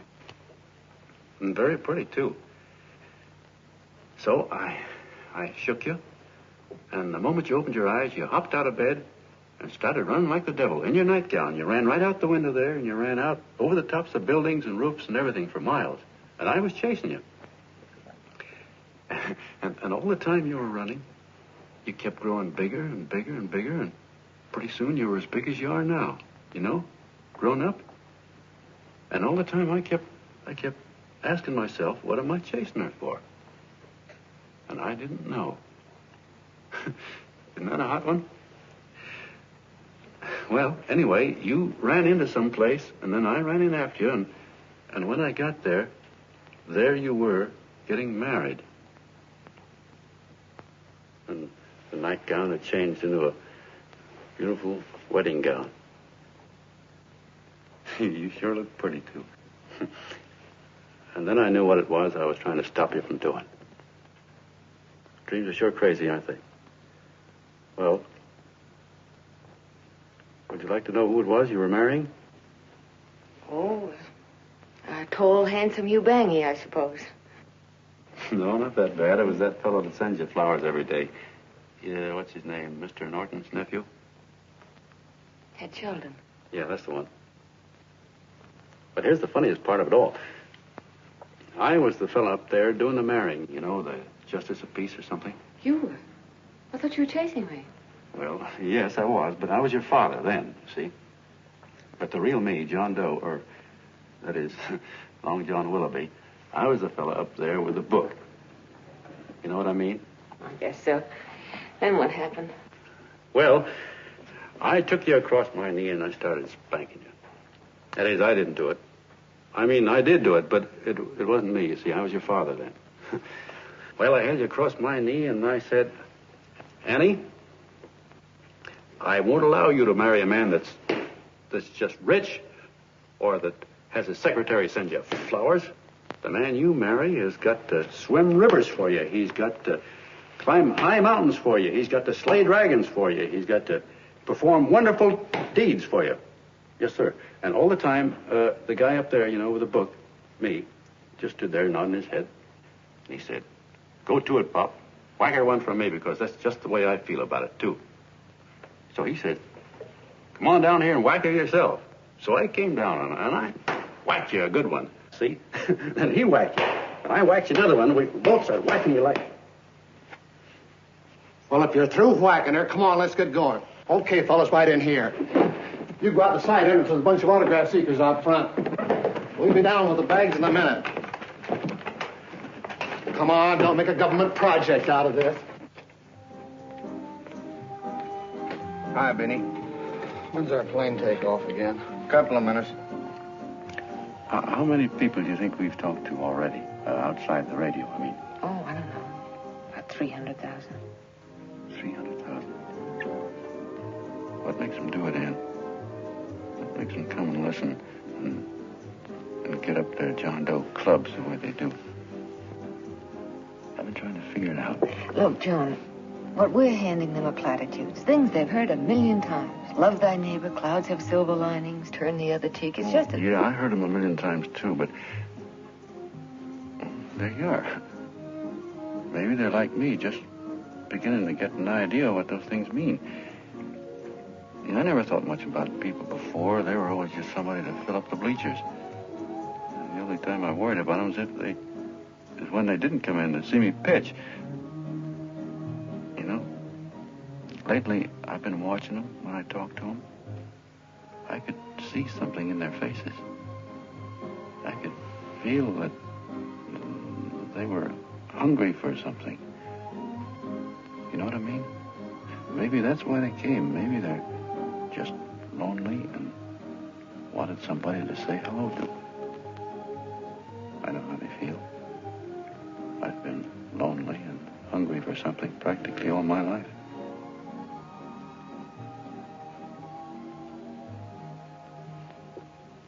All aboard, folks.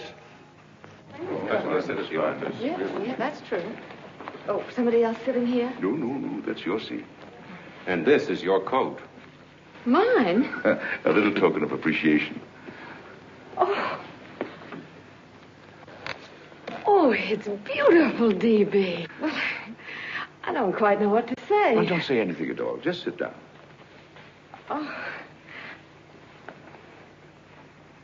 Go ahead, open it.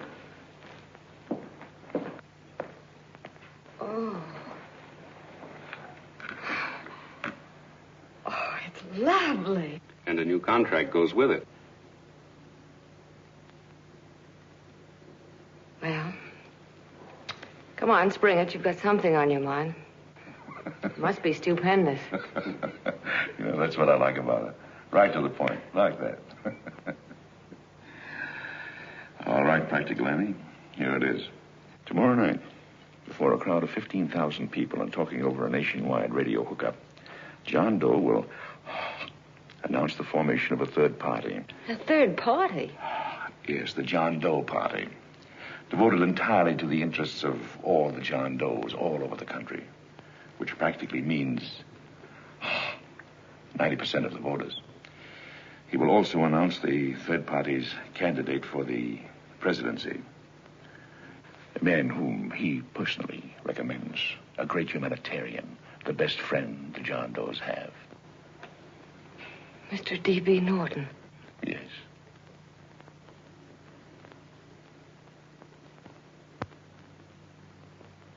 Wow.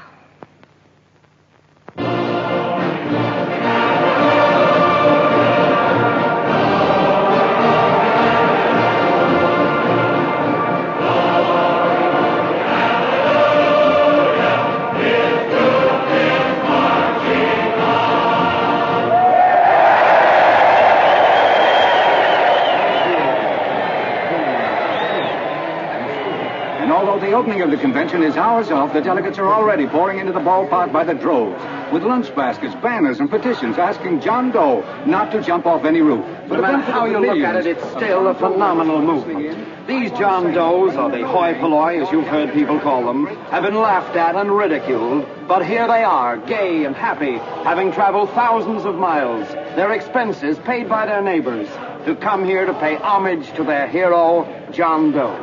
And in these days of wars and bombings, it's a hopeful sign that a simple idea like this can sweep the country. An idea based on friendliness, on giving and not taking, on helping your neighbor and asking nothing in return.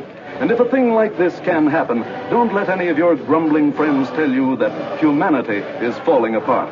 This is John B. Hughes, signing off now and returning you to our main studio until 9 o'clock, when the convention will officially open. Oh, John, come in. Say, I'm it's raining out a little. That's all right. It's good to see you.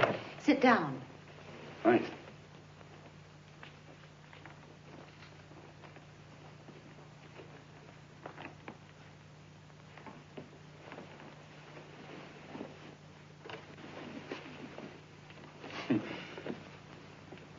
It's for Anne. Oh, how nice. Thank you very much. Flowers. I'm terribly sorry she isn't here. She isn't? No, she just left. I'm surprised you didn't run into her. She went over to Mr. Norton's house. Oh. Did you want to see her about something important? Yeah. Well, no, it'll wait. Say, he's a nice man, isn't he? Mr. Norton, I mean. He's done an awful lot for the...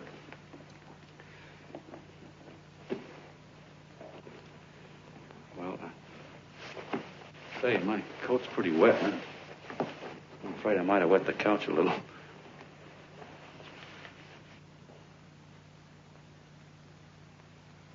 Well, I guess I'll see her at the convention later. Yes, of course. I'll see that she gets the flowers. Thanks. Good night, Mrs. Mitchell. Good night, John.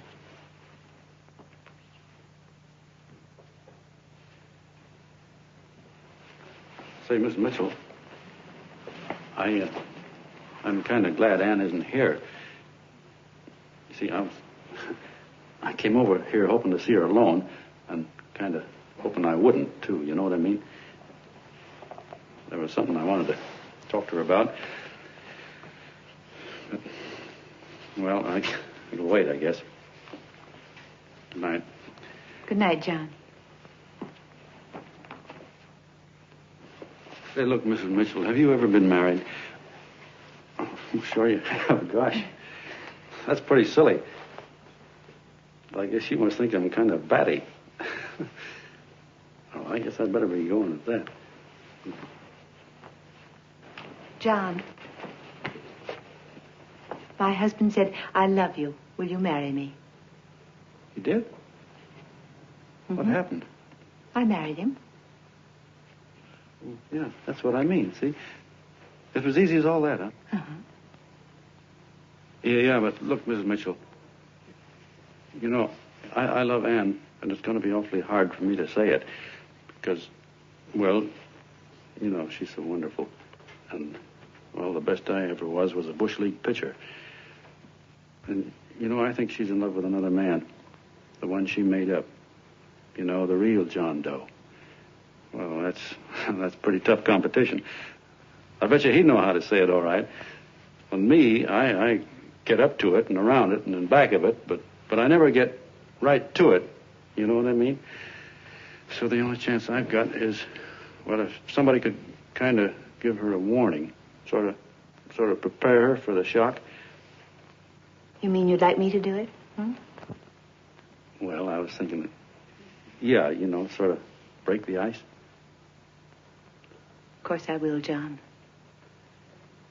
Gee, thank you, Mrs. Mitchell. Hey, you're okay.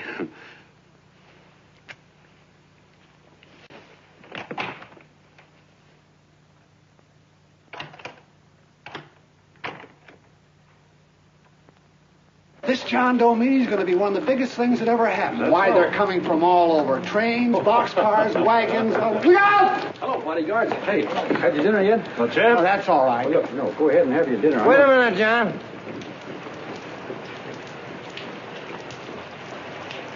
Hello, Mr. Connell. How are you, John? John, I want to have a little talk with you. What's the matter? Are you falling? Come here. Hey, boss. Oh, quiet. Say, tell me something. Did you read the speech you're going to make tonight? No, I never read the speeches before I make them. I get more of a kick out of it that way. Uh-huh. It's just exactly what I thought. Beanie, go on down to the office, tell Pop to give you the speech. There's a copy on my desk. Gee whiz, boss, you know Mr. Norton told me not to leave him, not even for a minute. Go on. We'll be at Jim's bar up the street. You're a nice guy, John. I like you. You're gentle. I always like gentle people. Me, I'm hard.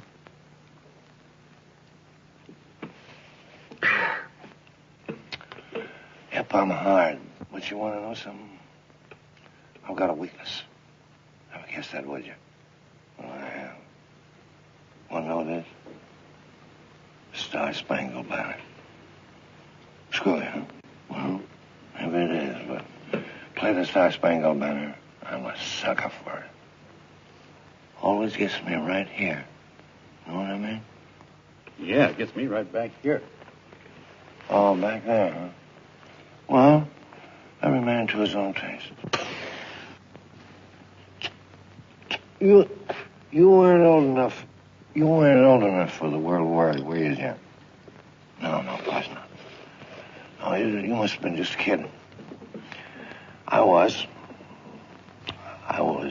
just ripe and raring to go. You know what my old man did when I joined up? He joined up, too. Got to be a sergeant. And here's a kick for you. We were in the same outfit. Funny, huh? Hmm?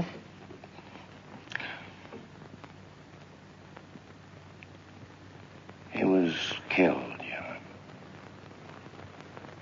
I saw him get it. I was right there, and I saw it with my own eyes. Me, I came out without a scratch. That is, excepting my ulcers.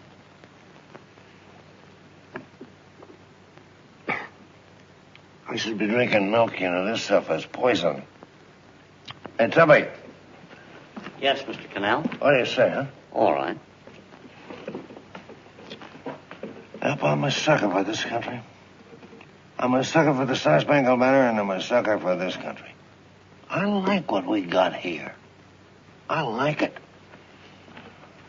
A guy can say what he wants and do what he wants without having a bayonet shoved through his belly. And that's all right, isn't it? You betcha. Yeah. Well, we don't want anybody coming around changing it, do we? No, sir. No, sir. And when they do, I get mad. I get boiling mad. right now, John, I'm sizzling. I get mad for a lot of other guys besides myself. I get mad for a guy named Washington. And a guy named Jefferson. And Lincoln. Lighthouses, John. Lighthouses in a foggy world. You know what I mean? Yeah, you bet. Listen, pal. This fifth column stuff is pretty rotten, isn't it? Yeah, it certainly is. And you'd feel like an awful sucker if you found yourself marching right in the middle of it, wouldn't you? You.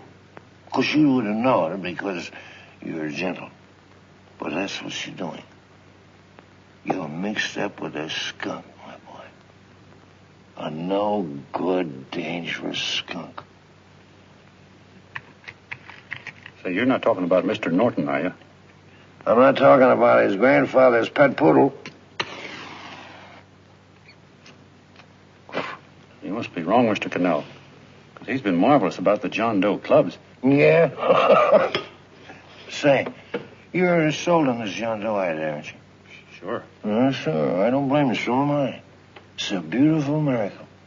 A miracle that can only happen right here in the good old USA. And I think it's terrific. What do you think of that? Me, hard-boiled Cannell, and I think it's plenty terrific. All right. Now, supposing a certain unmentionable worm whose initials are DB was trying to use that to shove his way into the White House so he could put the screws on, so he could turn out the lights in those lighthouses. What would you say about that, huh? Nobody's going to do that, Mr. Cannell. They can't use the John Doe clubs for politics. That's the main idea. Is that so? Then what's a big political boss like Hammett doing in town? And a labor leader like Bennett? And a lot of other big shots are up at DB's house right now. Wolves, John. Wolves. Waiting to cut up the John Does. Wait till you get a gander at the speech you're going to make tonight. You're all wet. Miss Mitchell writes those speeches. Nobody can make her write that kind of stuff. They can, huh? Who do you think writes them? My Aunt Emma? I know she writes them. And gets a big bonus for doing them, too. A mink coat and a diamond bracelet. Don't write them. Why, that gold-grabbing dame would double-cross her own mother for a handful of Chinese yams. Shut up. If you weren't drunk, I'd... Hey, boss. Here's the speech, boss. Hey. Go on and read it, John, and then start sucking. Hey, wait a minute, Mr. Doe. Tubby? Yes, sir. Better bring me a glass of milk. I'm smoking too much. Yes, Charlie? Got everything all set? Fine. John Doe been taken care of? Good. How many people do you think will be there? 15,000? Oh, my, that's fine. Now, listen, Charlie. As soon as John Doe stops talking about me, I want you to start that demonstration. And make it a big one, you understand? Don't worry about that, DB. My boys are there. They'll take care of it. What? Yes, I'll be there 15 minutes after I get your call. Why, Mr. Doe. Where are they? In the dining room, sir.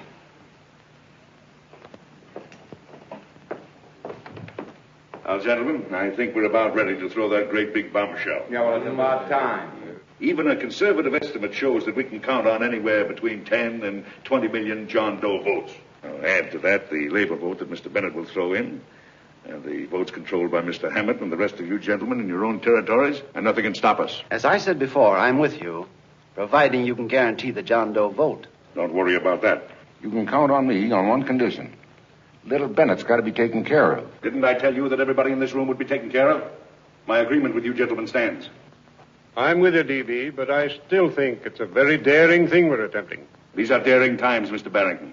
We're coming to a new order of things. There's too much talk been going on in this country. Too many concessions have been made. What the American people need is an iron hand. You're right. That's true. You're quite right, DB. Discipline. Right.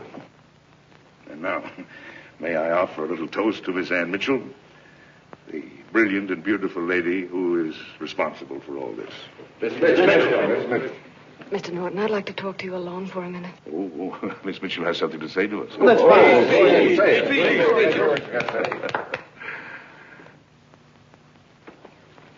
Hello.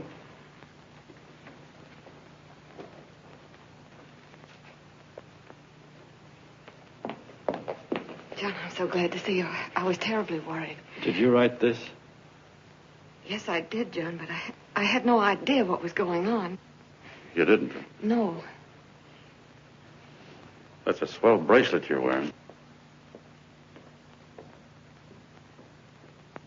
John, why aren't you at the convention?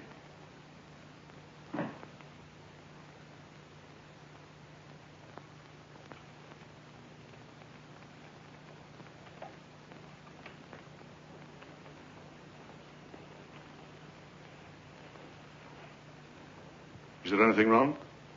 No, nothing's wrong. Everything's fine. So there's going to be a new order of things, huh? Everybody's going to cut himself a nice fat slice of the John Does, eh? You forgot one detail, Mr. Big Shot. You forgot me, the prize stooge of the world. Why, if you or anybody else thinks he's going to use the John Doe clubs for his own rotten purpose, he's going to have to do it over my dead body. Oh, hold on a minute, young man. Hold on. That's rather big talk. I started the John Doe clubs with my money. And I'll decide whether or not they're being properly used. No, you won't. You're through deciding anything. And what's more, I'm going down to that convention, and I'm going to tell those people exactly what you and all your fine-feathered friends here are trying to cook up for them. And I'm going to say it in my own words this time. Stop it, Stevie. Stop it. You ruined us, Stevie. Wait a minute, fella. My uncle wants to talk to you. Listen to me, my son. Before you lose your head completely, may I remind you that I picked you up out of the gutter and I can throw you right back there again? You've got a nerve accusing people of things. These gentlemen and I know what's best for the John Does of America, regardless of what tramps like you think. Get off that righteous horse of yours and come to your senses. You're the fake. We believe in what we're doing. You're the one that was paid the 30 pieces of silver. Have you forgotten that? Well, I haven't. You're a fake John Doe, and I can prove it. You're the big hero that's supposed to jump off tall buildings and things. Do you remember? What do you suppose your precious John Does will say when they find out that you never had any intention of doing it, that you were being paid to say so? You're lucky they didn't run you out of the country. With the newspapers and the radio stations that these gentlemen control, we can kill the John Doe movement deader than a doornail. We'll do it, too, the moment you step out of line. Now, if you still want to go to that convention and shoot your trap off, you go ahead and do it.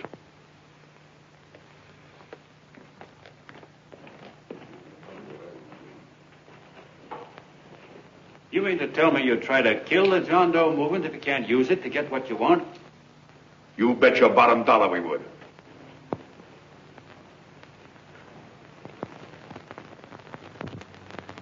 Well, that certainly is a new low. I guess I've seen everything now. You sit there back of your big cigars and think of deliberately killing an idea that's made millions of people a little bit happier. An idea that's brought thousands of them here from all over the country, by bus and by freight and jalopies and on foot, so they could pass on to each other their own simple little experiences. Why, look, I'm just a mug and I know it, but I'm beginning to understand a lot of things.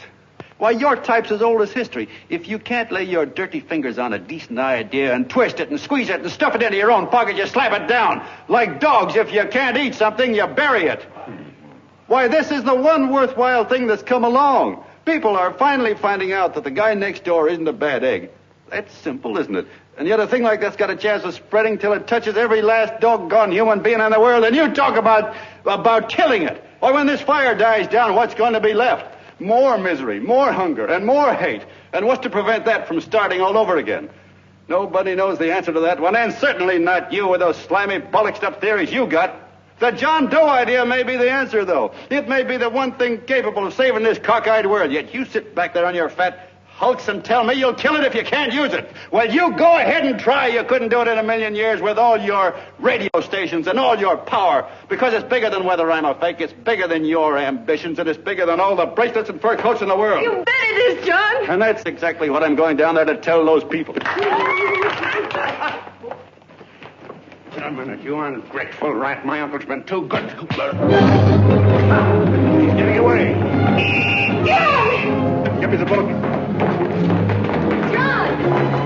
I've always told you, D.B., you're playing him with dynamite. Which way? Now let that girl get away. Before he gets through a night, he'll ruin us all. I'll stop him cold. Don't worry, I've been ready for this. John! Oh, John, please listen to me. Please, I can explain everything, John. I didn't know what they were going to do. Let me go with you, John. John, please. Go ahead, driver. Ballpark. Explain it to you, John. Please let me go with you. Please. John! Mr. Martin wants to see you. Listen to me, Mayor Lovett. You do as I say. I want them both arrested. You tell the police department to pick up Cannell. I've got the girl here. I've got the bullet. I don't care what you charge him with. If you're worried, let him go in the morning, but keep him in jail overnight. Hello, Bulletin. Put McGuire on.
Quiet, please. Ladies and gentlemen, let us have a moment of silent prayer for the John Does all over the world, many of whom are homeless and hungry. Rise, please. Everybody rise.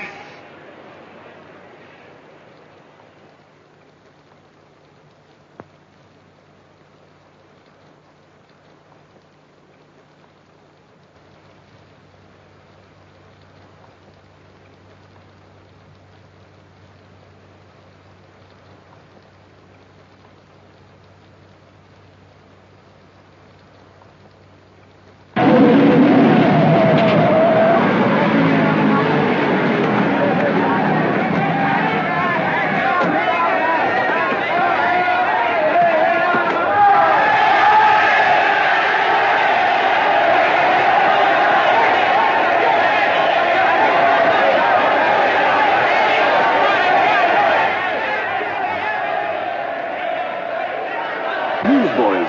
Hundreds of yelling newsboys are swarming into the park like locusts. They're yelling John Doe's a fake. Fake.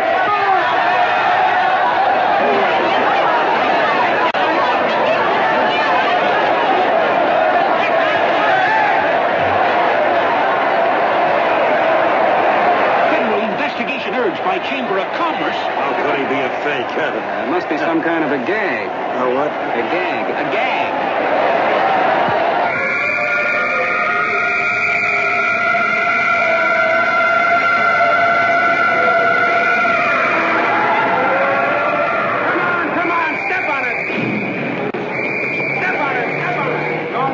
business now, so let's get going. Wait for the station. Hey, miss, will you autograph my balloon? Sure.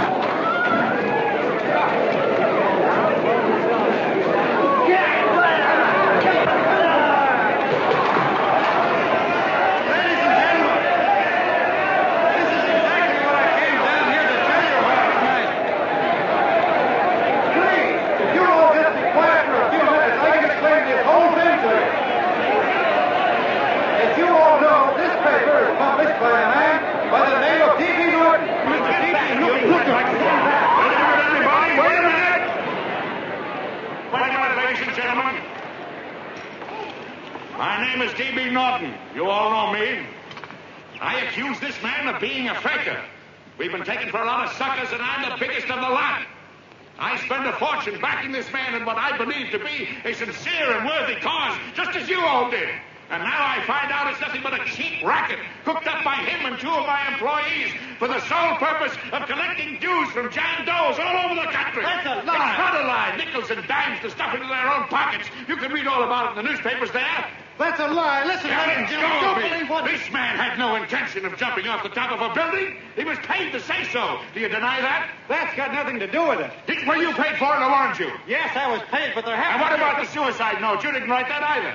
What difference Did you write it or didn't you? No, I didn't write it. Now, you bet your life you didn't. You look in your papers, ladies and gentlemen, and you'll find Miss Mitchell's signed confession that she was the one who wrote it. Listen, folks, it's a fact that I didn't write the letter. There, you see, he admits it. You're a fake John Doe. For what you have done to all these good people, they ought to run you out of the country. And I hope they do it.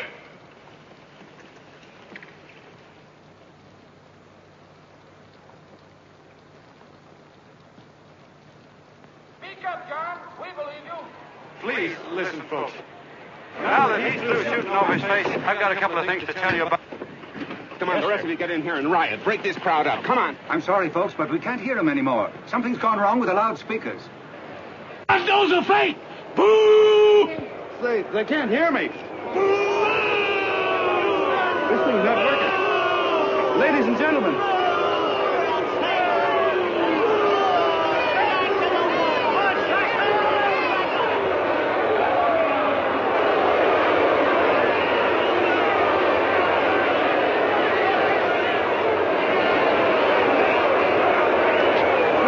This thing's bigger than whether I'm a fake.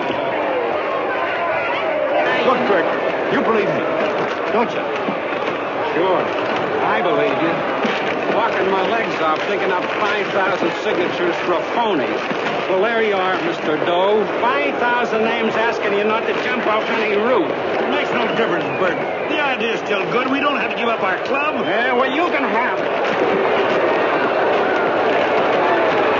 They're starting to throw things. Somebody's going to get hurt. I'm afraid it'll be John Doe. Listen to that mob. I've got to go. All right, lady. Hey, let you out. Let me go. I want to go to... Oh, please. Please let me go. They're crucifying him. I can help him. Sorry, sister. We got orders to hold... Orders from who? Can't you see it's a framer? Oh, mother, they won't let me go. They won't let me go. Listen, folks. You gotta listen to me, everybody. Back to the jungle, you hobo. Just another racket. Stick to your clubs. We've been fed baloney so long, we're getting used to it.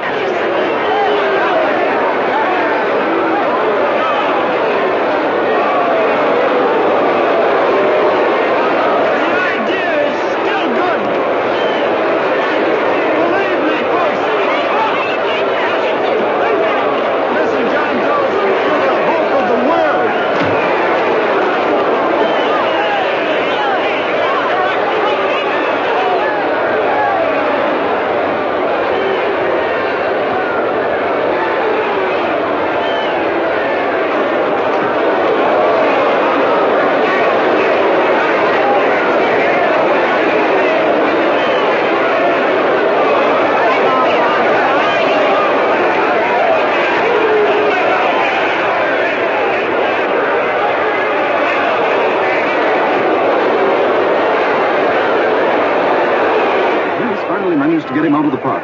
But if that boy isn't hurt, it'll be a miracle. Ladies and gentlemen, this certainly looks like the end of the John Doe movement. Well, boys, you can chalk up another one to the Pontius Pilates.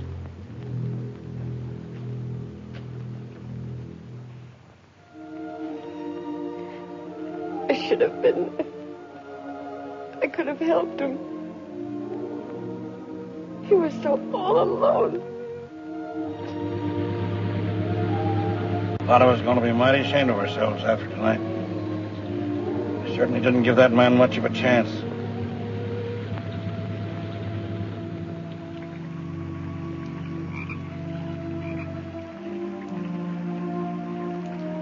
Have some more coffee, Long John? No thanks, Colonel.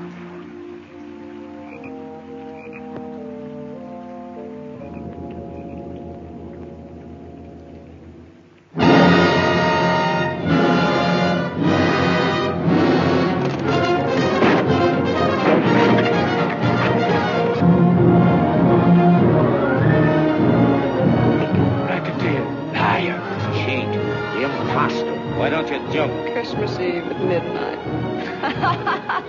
Bye, Mr. Doe. You're a wonderful man. And God bless you, my boy. Now get in there and catch. You're fake, John Doe, and I can prove it. You're the big hero who's supposed to jump off tall buildings and things. Do you remember? What do you suppose your precious John Does will say when they find out that you never had any intention of doing it, that you were being paid to say so? Christmas Eve at midnight.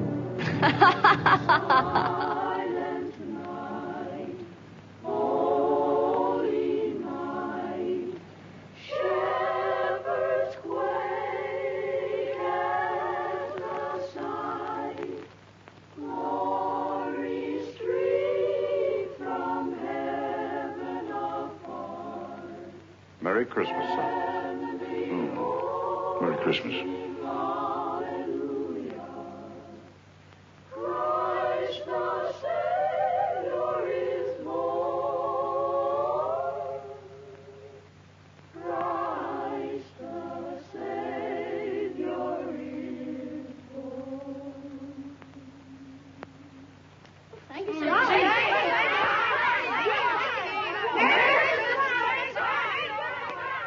Who?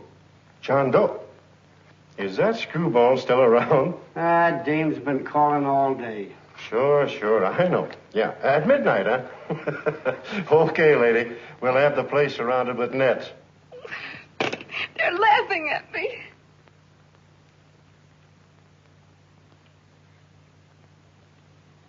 You're a sick girl, Anne. You better take it easy. Whom are you calling now? You called that number not 10 minutes ago. Hello, Mr. Cannell.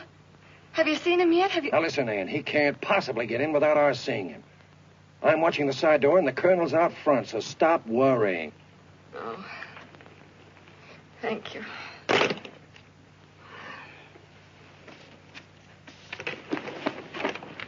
What, Ann?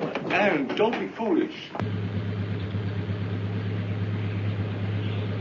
If this isn't the craziest, the battiest, the looniest wild goose chase I ever heard of. Oh, shut up, Bert. Sourpuss is right. Yeah, well, if he is, I'm a banana split. That man is going to be on that roof. Don't ask me how I know. I just know, and you know it as well as I do. Sure. I'd like to believe in fairy tales, but a guy that's a fake isn't going to jump off any roof. I don't think he was any fake, not with that face. And anyway, what he stood for wasn't a fake. Okay, honey, okay.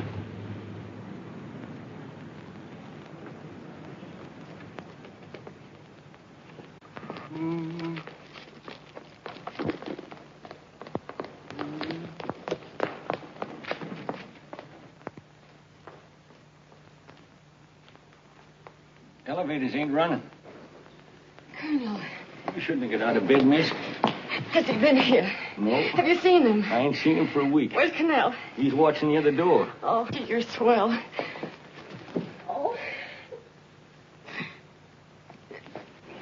No sense in going up there. I've been here for hours. He ain't here. Let me go, will you? Now, that's crazy. It's 14 floors.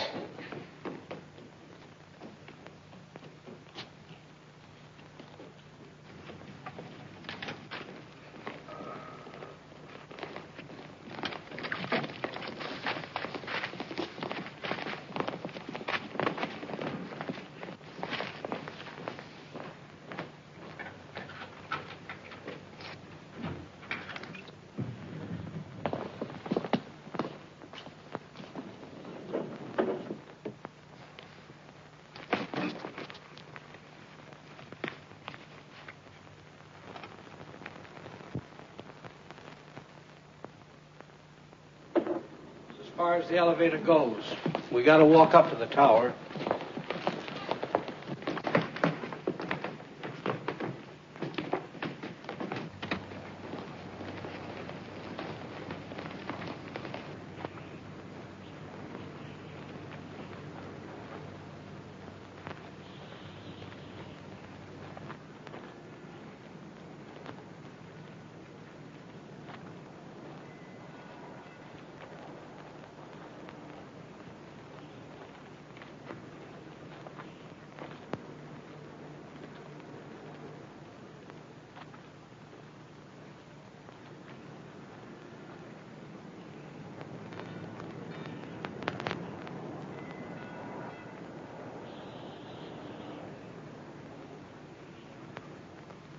That tramp was probably full of Christmas cheer and asleep in some flop house. Let's go. I've got to decorate my tree.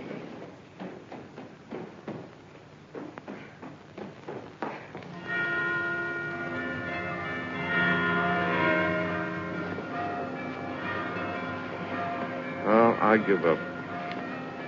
I don't know what gave us the idea that we'd attempt anything like this. I guess you're right. I'm afraid the joke's on us. Let's go. I hope nobody finds out we've been here.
I wouldn't do that if I were you, John.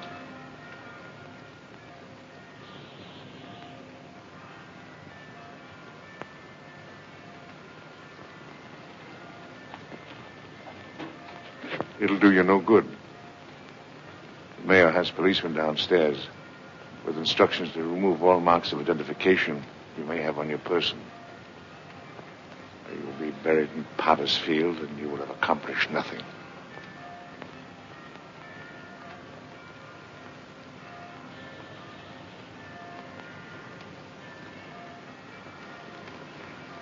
I've taken care of that. I've already mailed a copy of this letter to Mr. Cannell. John, why don't you forget this foolishness? Stop right where you are, Mr. Norton, if you don't want to go overboard with me.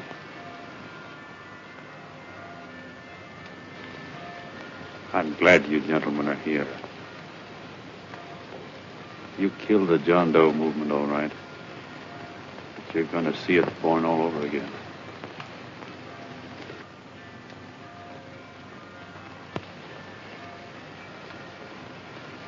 Now, take a good look, Mr. Norton. John! John! Oh, John, no, I won't let you. I love you, darling. Oh, please don't give up. We'll start all over again. Just you and I. It isn't too late. The John Doe movement isn't dead yet. You see, John, it isn't dead or they wouldn't be here. It's alive in them. They kept it alive by being afraid. That's why they came up here. Oh, darling. Sure, it should have been killed. It was dishonest. But we can start clean now. Just you and I. It'll grow, John, and it'll grow big because it'll be honest this time. Oh, John, if it's worth dying for, it's worth living for. Oh, please, John. Oh, please, please, God, help me. John, look at me. You want to be honest, don't you? Well, you don't have to die to keep the John Doe idea alive. Someone already died for that once.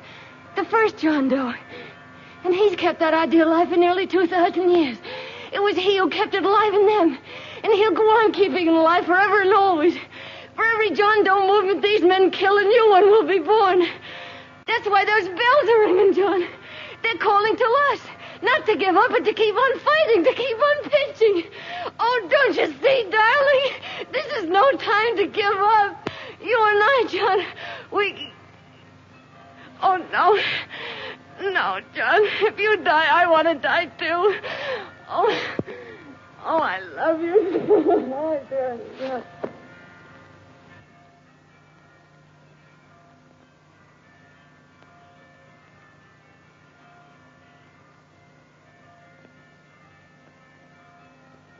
Mr. Doe, you don't have to... We're with you, Mr. Doe. We just lost our heads and acted like a mob. What Bert's trying to say is that we need you, Mr. Doe. There were a lot of us that didn't believe what that man said.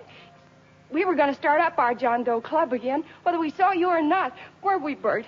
And there were a lot of others that were going to do the same thing.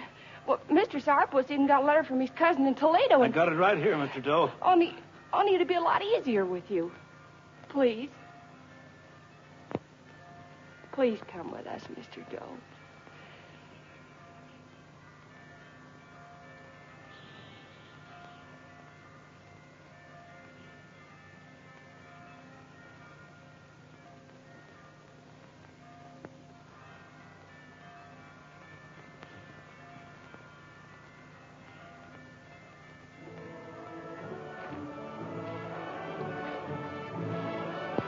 Long John. Mr. Doe. Here, we'll help you with it. She'll be all right. Mr. Doe, take her right down to the car.